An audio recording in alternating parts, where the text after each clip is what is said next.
A poverty line of $6.85 a day, as used by the World Bank, indicates a substantial level of deprivation, impacting the lives of billions globally. Indeed, nearly half of the world's population falls into this category. So if poverty is something we all want to see less of, why does it prove so difficult to tackle, and can empathy help fix it? In this podcast, IDES Research Fellow Stephen Devereux is in conversation with Keetie Roelen, Senior Research Fellow from the Open University, who talks about our new book, The Empathy Fix: Why Poverty Persists and How to Change It. In the podcast, Keetie exposes the realities of poverty, with examples from the global north and south, and reveals why current policies don't work. Welcome to this Between the Lines podcast.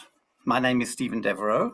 I'm a fellow at the Institute of Development Studies, and I've worked with Keetie Roelen for many years. She was at IDS for about 12 years, and she worked with me in the Center for Social Protection. Keetie is now a senior research fellow in poverty and social protection at the Open University, and she hosts the podcast Poverty Unpacked. So we're talking to Keetie today about her new book, which is called The Empathy Fix, subtitled Why Poverty Persists and How to Change It. And this book draws extensively on her work while at IDS, and also subsequently at the Open University, work that she's done in Africa, Asia, Latin America, and even in the UK. So Keetie, to start off our conversation, can you tell us what is the issue or the problem that the empathy fix is trying to address? Thank you, Stephen, and thank you for the opportunity to speak on this podcast.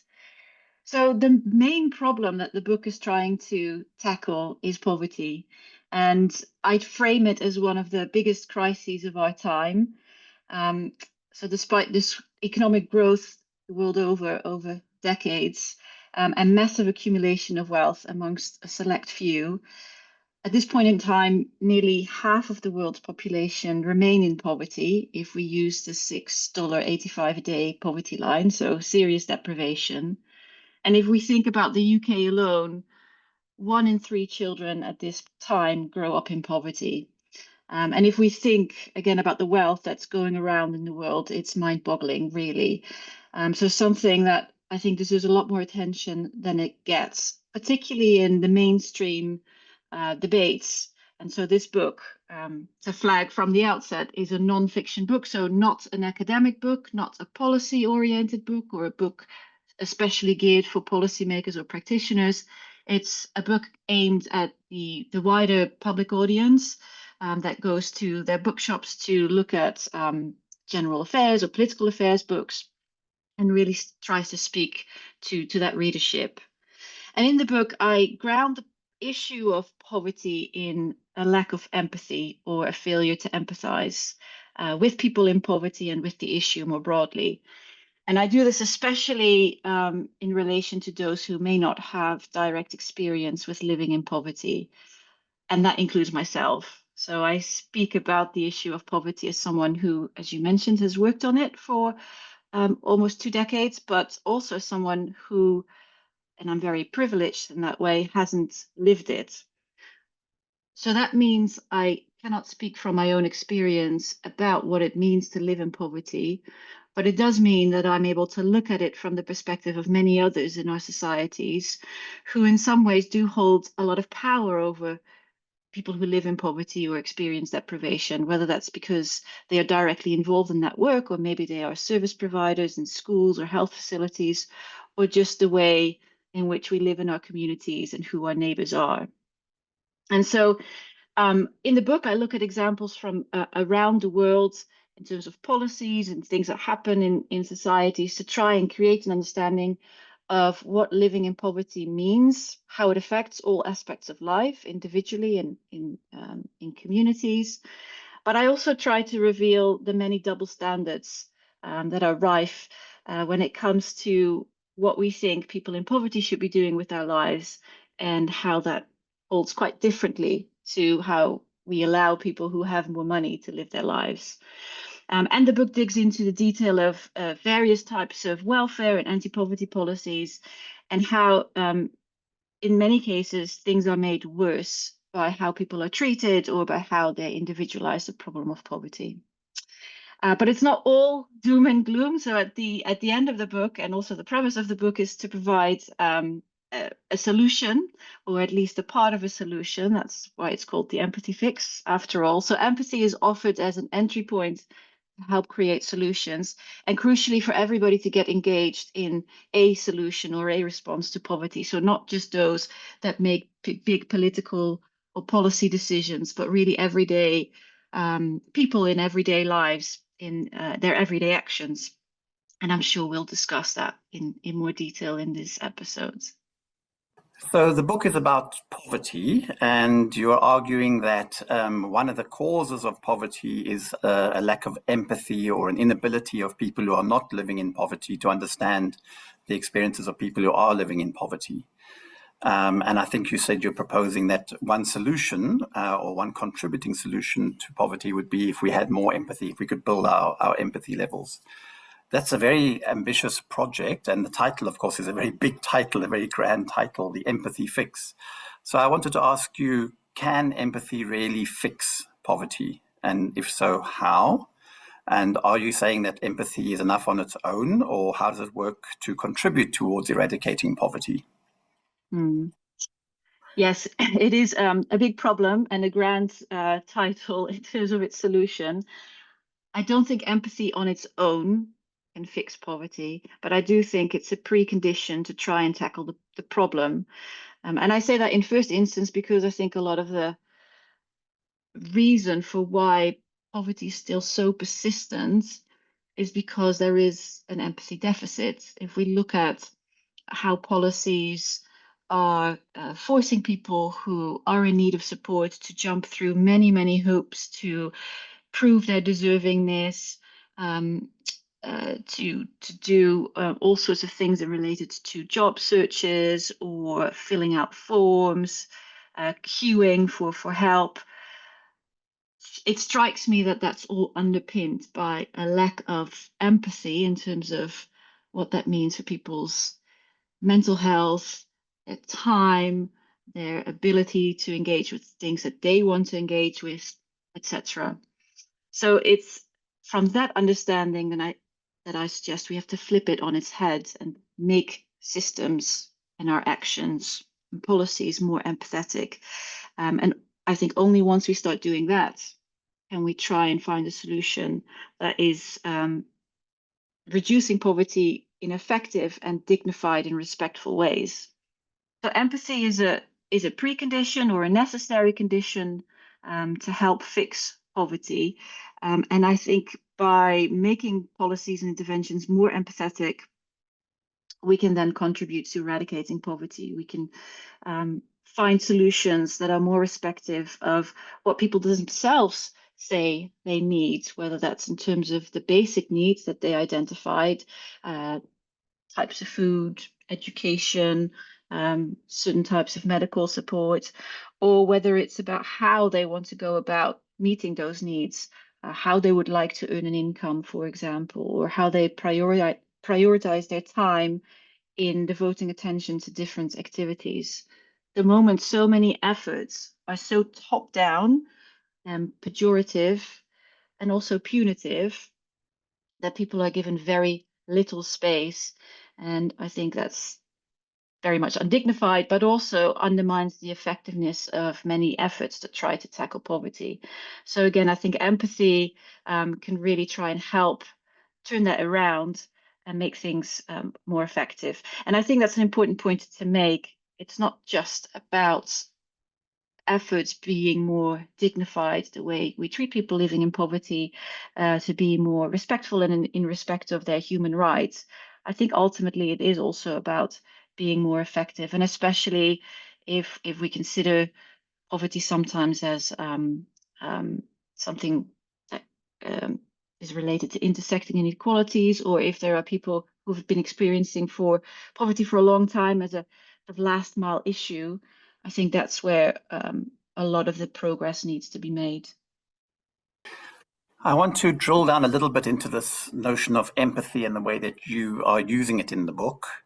One of the striking many striking statements in the book is this sentence, quote, "We suffer a collective empathy deficit and it hurts us all." And when I first read that, I was taken aback because I think of empathy as being an individual characteristic. A person is empathetic, but you talk about a collective empathy deficit. So I'd like you to talk a little bit about that. What do you mean by that? And also, as collectives, how do we demonstrate our empathy? For example, would you say that left of center political parties are in general more empathetic than right of center political parties, because the left parties are supposed to be caring about others and right-wing parties are supposed to care more about themselves and their own self-interest? So is it a political concept as well? Can empathy extend to political analysis? Or is it just about individuals needing to collectively increase their empathy levels? Yeah, yeah, those are very, very good questions, and combine a few different elements in terms of how empathy is experienced and manifested, and how that relates then to our political life and leaders. So on the first point, well, first to acknowledge that this suggestion that there is a collective empathy deficit, I'm not the first one to make that point. Barack Obama famously used that phrase, we suffer an empathy deficit, when he was campaigning to become a president. So years ago already identified this to be an issue and framed it in that way, I should say, to characterize the social issues in the US. So to speak to what is the empathy deficit, is it something collective or individual? Empathy is experienced at the individual level. It's an individual emotion or experience. It is innate in us. So there's a lot of research, and I speak about that in the book as well, from biologists who work with primates, so chimpanzees and other primates. And they've done a lot of research to suggest that by nature, we are wired to help each other, and we have an ability to understand what somebody else needs, and also an inclination to respond to that and to help the other person out. And that's at the individual level. It's an individual action, but it is also socially constructed. So that's where the collective element comes in. Whether or not we act on the innate ability we have to empathize is very much determined by what we see around us, and whether we think it's something that is normal to do or desired of us, or something that we see other people do, or that we have experienced ourselves. And I think this is part where the collective element comes in. We act upon our innate ability to empathize if we see that as something normal or desirable within our society. But the collective element is also about the cumulative effect of individual empathy.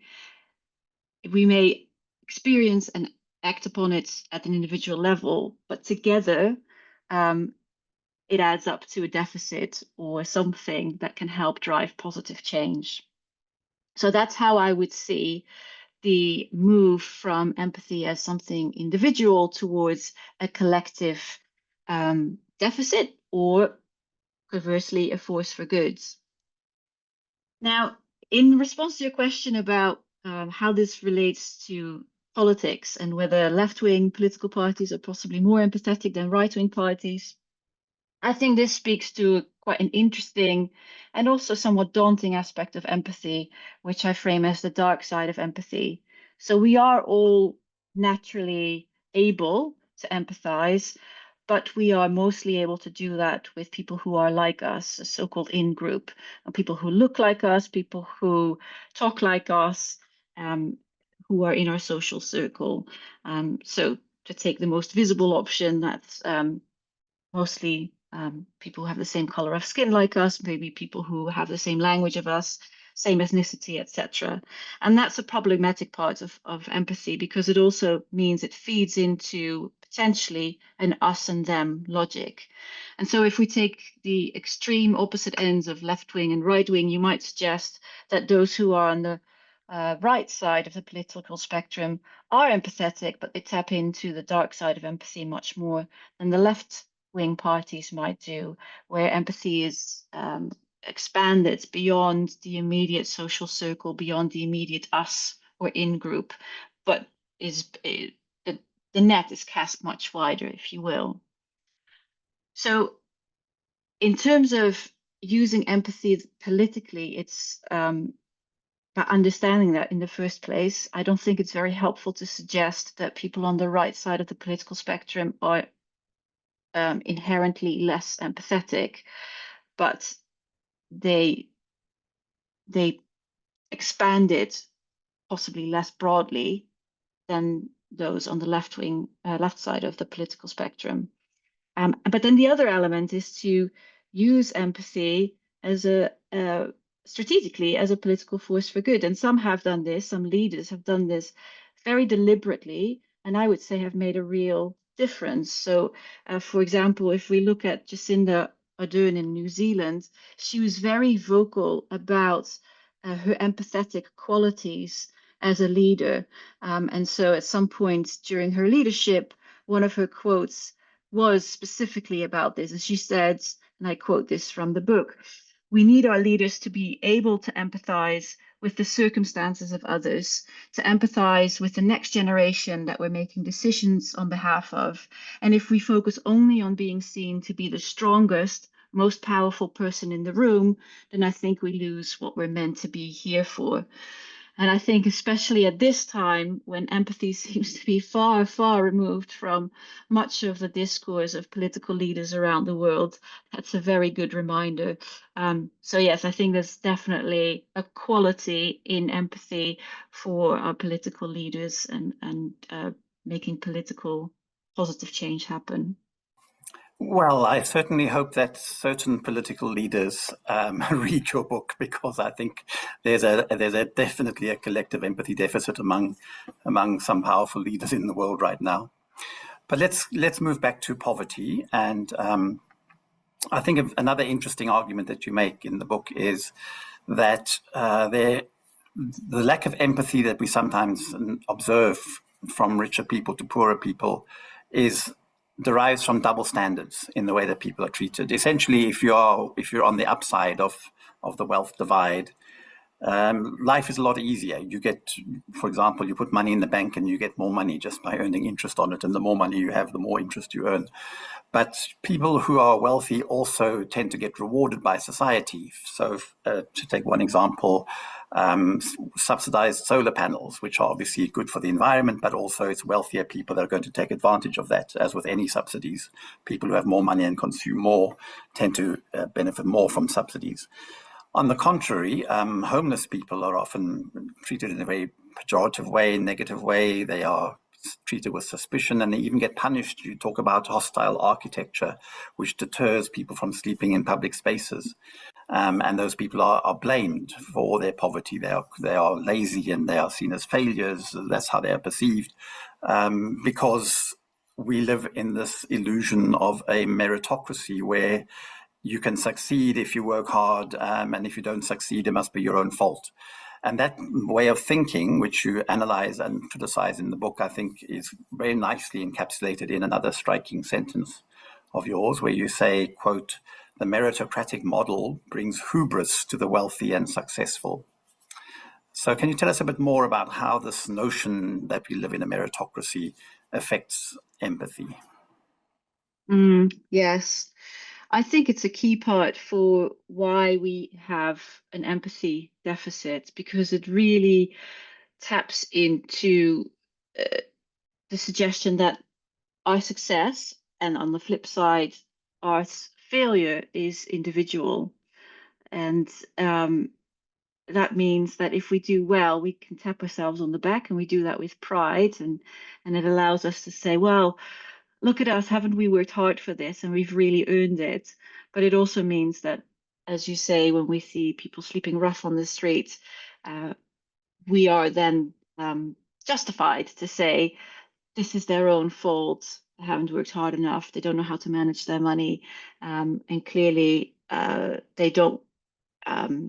They haven't put enough effort into not being in this situation but being in a situation similar to mine, because I have come here through hard work. And that's all grounded in the idea of a meritocracy, the suggestion that if you work hard, you're rewarded. You can be what you want to be in life. And so I'm going to read a little bit from the book about this belief in the value of a meritocracy and how it influences the lack of empathy, but also how it then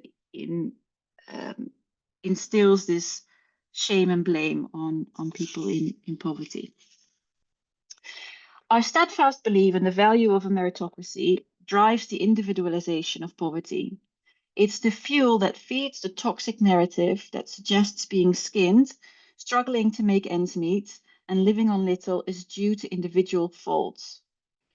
The notion that the system rewards talent and hard work encourages the winners to consider their success their own doing, a measure of their virtue, and to look down upon those less fortunate than themselves. And this was written by political philosopher Michael Sandel in his book, The Tyranny of Merit. And so, as you said, Stephen, the meritocratic model brings hubris to the wealthy and successful, affording them a moral high ground from which to point the finger at those worse off and shun them for their self-inflicted failure.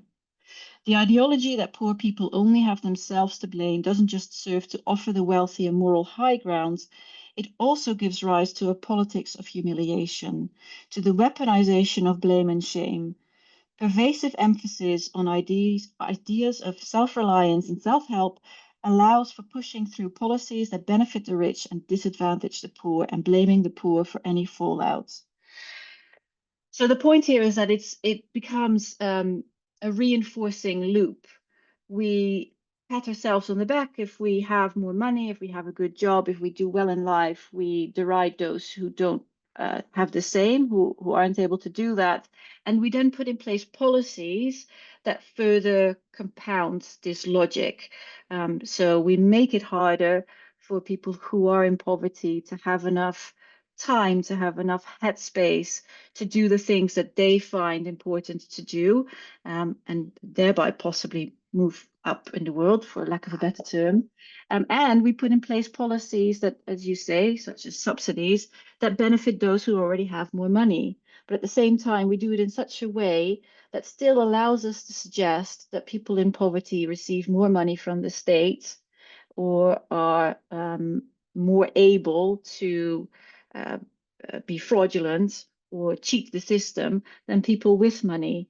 But if you actually start unpacking it, that logic doesn't hold, to the point of subsidies, for example, but also in the way insurance mechanisms are set up, or even the way we lend money or get mortgages. If we add everything up, people with money receive more from the state, or pay less in taxes proportionally than those with less money. And so the meritocracy, there's various levels at which it really helps to undermine the empathy that we have for people in poverty or living on a lower income, and doing it in a way that is less visible, and therefore we can sustain the system in that way. I think I agree that these, let me call them the anti-poor poverty narratives, are very powerful, and I think they even act subconsciously on us, because it's very difficult not to walk past a homeless person and think, did they take drugs? Did they gamble? To try and assume, our default assumption, I would say, is very often, or should I speak for myself, our default assumption, or my default assumption, is very often that the person must be at least partly responsible for their situation. And it's difficult to get past that default narrative. But having said that, there are many people that do care and try their best to help, and don't judge. And I'm thinking particularly of people who work in charities, in everything from soup kitchens to international aid agencies, that are trying their best to work on behalf of people that we used to call less fortunate than ourselves. Of course, there is also you talked about the dark side of empathy. There's also perhaps a dark side of that kind of work, which you call poverty saviorism, a very intriguing phrase, which I think you define as people working for others instead of with them. So can you say a bit more about what you mean by poverty saviorism and what you suggest needs to be done about that? How could we redirect the well-intentioned energy and, I would say, empathy of charity workers, for example? Yes.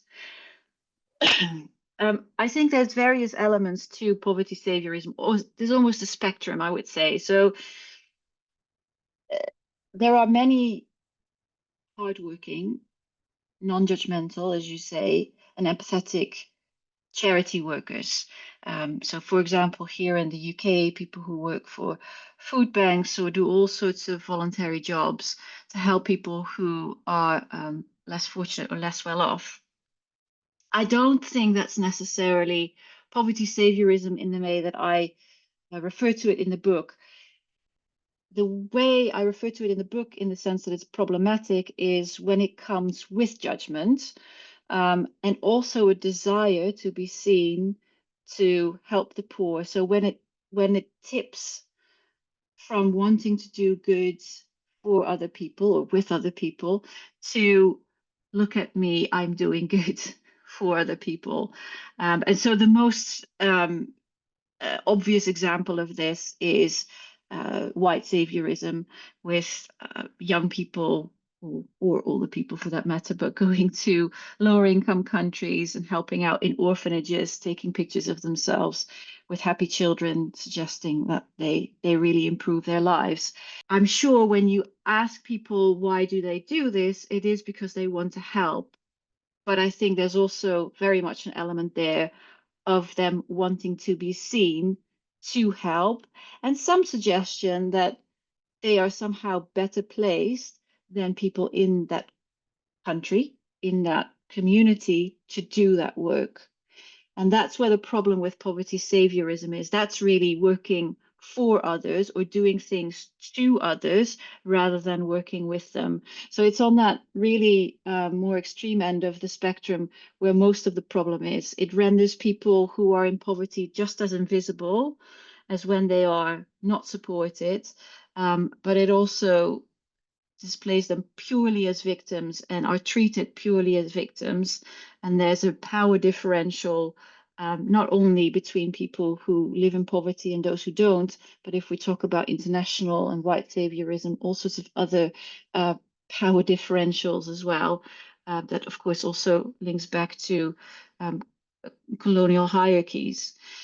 Taking it further away from that and closer to home, we go back to charity workers, for example, I think it's mixed. I think there's, like you mentioned, a lot of people who do work for good without judgment and with empathy. But I think there's also a lot of work that happens for others rather than really understanding what other people need. So there might be very strict ways of working or protocols, and there might be limited engagement. And some of the help might also come from a limited understanding of why people are there. So you mentioned, we are so socialized to think about people sleeping rough on the street that there must be something in terms of substance abuse or something they have done wrong in their lives that brings them into that situation. And so whilst volunteers might provide support with the best intentions and genuinely wanting to help, there could still be those narratives in the back of their minds. And so a more empathetic approach, even more empathetic approach, would be to work with people in terms of trying to understand the situation really from their lived experience, and to see whether the support that is provided could be provided differently in a way that is better for them. And maybe that's not the case, but it would allow space for understanding that better. But to point out that the poverty saviorism that I really take issue with in the book is more on the extreme end rather than volunteers who do much good, because as you mentioned, there's a lot of very important energy and practically time and effort that goes into that, and that should be harnessed. And we need it now more than ever in many countries where services are so squeezed. So I wouldn't want to suggest that this work isn't good and it doesn't help people in poverty. I certainly agree with that. We are doing this podcast for the Institute of Development Studies, and so I'd like to expand our focus, if you like, to look at the geography of empathy, to look beyond our own communities and our own countries even. And earlier you talked about how the dark side of empathy, meaning that it's easier for us to feel empathy towards people that are similar to us. When we talk about development studies, development aid, development policy, we're obviously looking across international borders, let's say crudely from the global north looking towards the global south. And one of the interesting points that you make is that poverty narratives and lack of empathy towards people living in poverty are pretty much universal. Even within low-income countries, there are elites who often look down on ethnic minorities, people from different religions, lower caste groups, other marginalized categories. So it's not that we have a monopoly of these poverty narratives in the global north.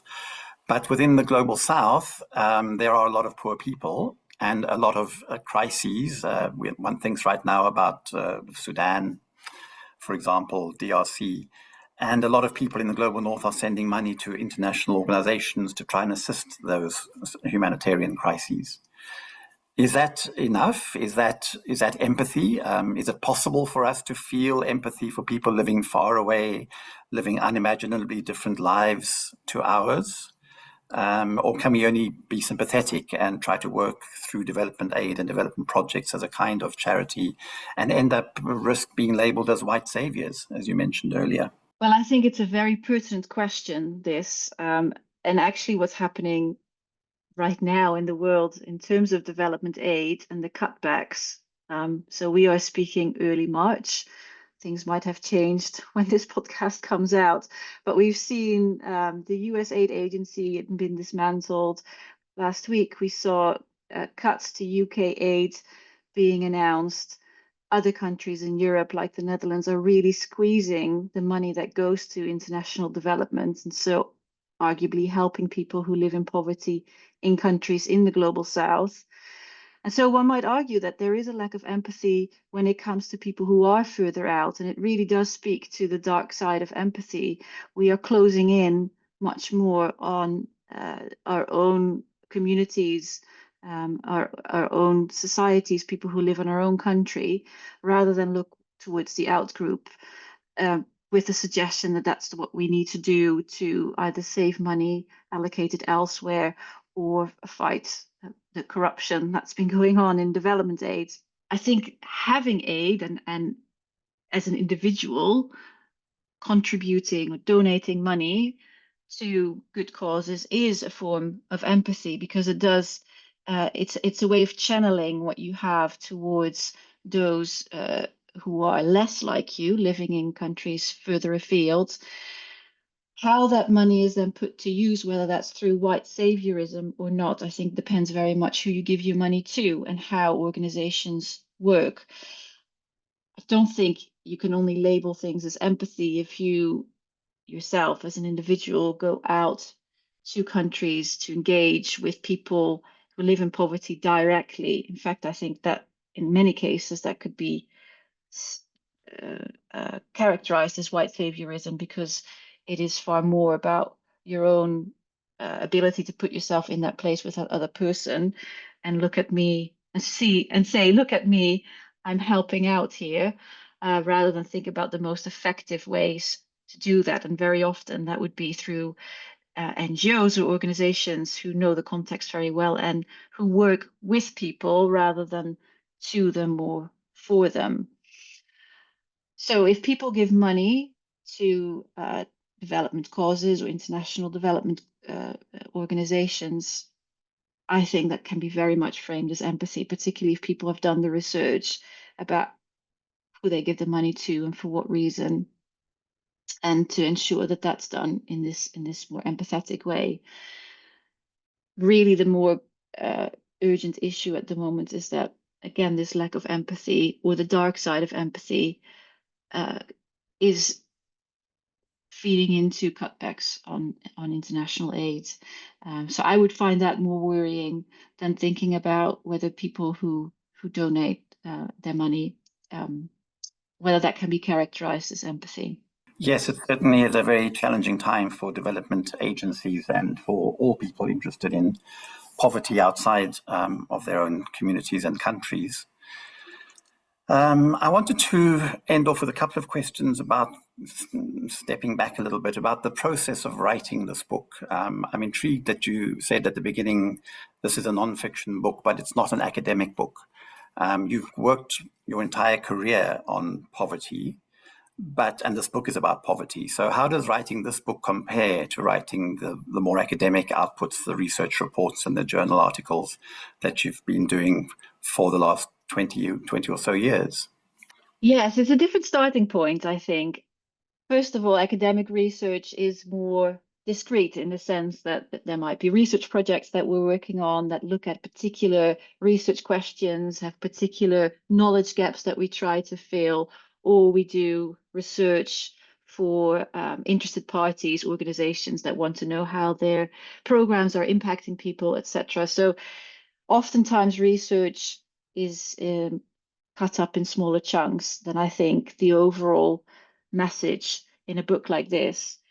But the other difference is that a nonfiction book, I think, like this, starts from the premise of a story, of a big message that you want to tell, rather than from this is the data or this is the evidence. How can we write that up in a way that tells everybody this was the research question we started with, this is the data we collected and how we collected it, and these are our findings.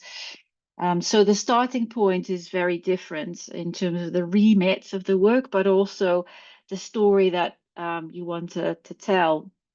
And I was very passionate about wanting to bring together the work on poverty I have been doing, and throughout and over the years, that story has built around this lack of empathy that feeds into the problem of poverty and perpetuates some of the existing problems, certainly about blame and shame and double standards that we see in policies. So to bring that together from a global perspective, but also to make it more accessible and engaging for people who don't necessarily are exposed to these issues. I think when you're a researcher or a policymaker or practitioner working on these issues, some of these questions we ask or the things we know about, they become very obvious and we almost assume everybody knows about them. But when I talk to my friends or my family who are not working on this at all, actually it's striking that that's not the case. And so I thought, can I do something that builds on the wealth of knowledge that's been created together with many colleagues over those years that helps engage other people? And so that's why I wanted to write this nonfiction book. And that's been very interesting. It's also been a very steep learning curve and sometimes very uncomfortable. At heart, I am an academic and a policy researcher.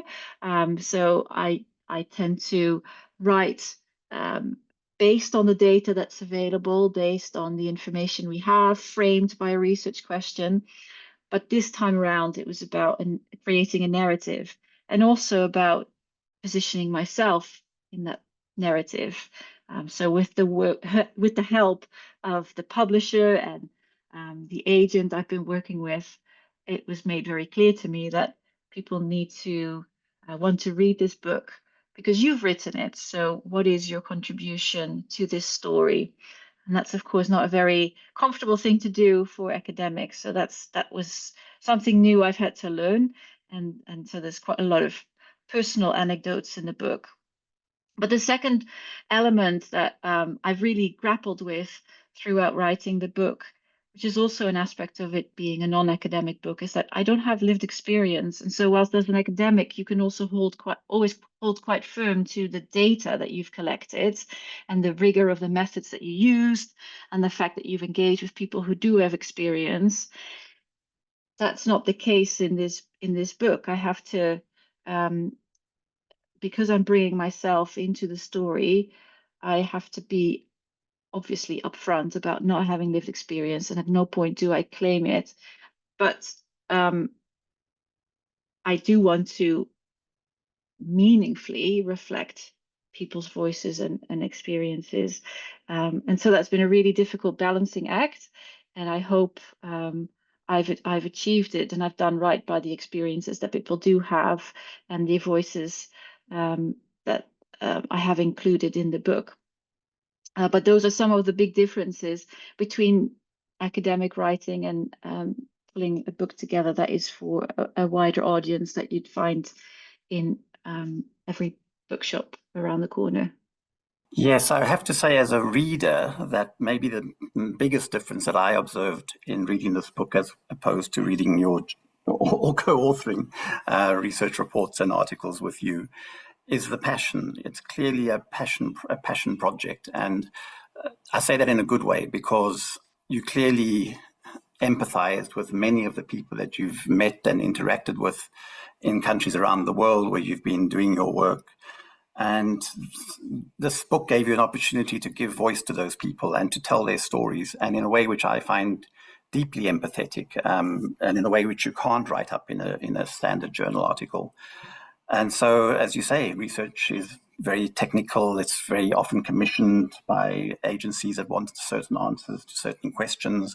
It doesn't give space for empathy or to write up people's experiences, their lived experiences, in a way that you've managed to do in this book. So it's almost the way I read this book. It's as if all the real stories, all the personal stories, all the human stories behind all the research have found their home in this book here, and that's a very positive and an amazing contribution to add that layer, that dimension, the human dimension, and the empathy to the more academic work that you've done.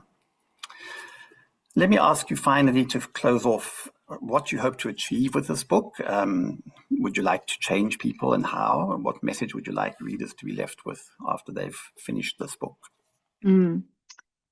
So the book is called The Empathy Fix, and I speak a lot about a lack of empathy, and then, as we've discussed, how that creates all sorts of problems that feed into the enduring crisis of poverty. But there's also hope in empathy, and more than hope, there's action in empathy. So the book discusses the 3 R's of empathy. They are relate, realize, and respond. And so a very clear objective of this book is for readers to take it and then be inspired to take their own actions in tackling poverty, or contributing to tackling poverty, or if anything, changing their minds about why people might be poor, or indeed sleeping rough, or queuing up for a food bank. So in that sense, to change the mindset a little bit. But the 3 R's are really quite practical, to help people at all levels think about ways they could make a change. And so whether that's a change in how they talk about people in poverty to their neighbors and their friends, whether they donate money to good causes or volunteer, for example, or how they vote politically. We spoke about empathy on the political spectrum. So I hope people feel inspired and not just left with a feeling that the issue of poverty is too big to do anything about, because it is big and we are living in challenging times. But if we get stuck in that negative mode, then nothing will happen. And we will only let people who don't have any empathetic framing win, because they're so convincing to suggest that there is no alternative. But if I can, I'd like to end with some final words from the book, and especially towards the end, some final words from a poverty activist that I think encapsulate it really well. So I will read a few more lines about what the book hopes to achieve. If we stay stuck in the current loop of blame and shame, focusing almost exclusively on poor people's character and behavior, the cycle of poverty will only deepen and become further entrenched. If we fail to widen the lens and cast light on how our social policies and welfare schemes place the responsibility of moving out of poverty with individuals and their families, the scale of deprivation will increase. If we ignore how big businesses inflate costs and suppress wages to maximize their profits at the expense of the working population, the gap between the haves and the have-nots will expand. And if we discount the role of governments in maintaining a lower class that can be othered, shamed, and blamed for the ills in society, instead of taking responsibility for fixing those ills, poverty will never be eradicated. No one sums it up better than lived experience expert and anti-poverty activist Marian Broxton. People in poverty are constantly held accountable for their level of poverty, as if their personal choices and actions alone are responsible for it. But yet, governments are not held accountable for the deliberate choices that push people into and maintain poverty or deepen the level for others. When we talk about eradicating poverty, we tend to talk about a lack of political will. But this is misleading. Poverty does not exist simply because of a lack of political will. In our world today, poverty exists because of deliberate political choices. Poverty does not affect vulnerable people like a natural disaster. Poverty is man-made. And that's the good news. We got ourselves into this mess and we can get ourselves out of it. We are all capable of empathy. This is a call to tap into it, use it wisely, and fix poverty. Thank you so much, Katie. Thank you for this inspiring conversation, and thank you for writing this inspiring book. Thank you, Stephen, and thank you for this very inspiring conversation and questions. Thanks for listening. Please like, subscribe, and share to help us spread the word. Do you have a feature that you would like to appear in a future episode? If so, then email betweenthelines@ids.ac.uk.